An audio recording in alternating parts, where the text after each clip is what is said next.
Hello guys, আসসালামু আলাইকুম। আশা করি সবাই ভালোই আছেন। আজকে আমরা সবাই মিলে চলে এসেছি জেলখানার মোড়ে। কুষ্টিয়া জেলখানার মোড়ে এবং কুষ্টিয়ার বিভিন্ন জায়গাতে এখন কম বেশি তালশাঁস পাওয়া যাচ্ছে।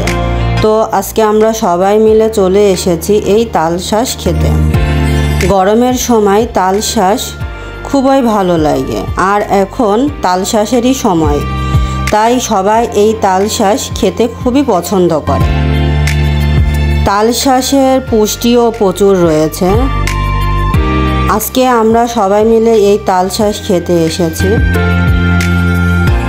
তালশাঁসটি খেতে এসেছি এবং আপনাদের সাথে এই তালশাঁসের যেই ভিডিওটা আমরা শেয়ার করলাম, দেখুন এবং আমাদের সাথে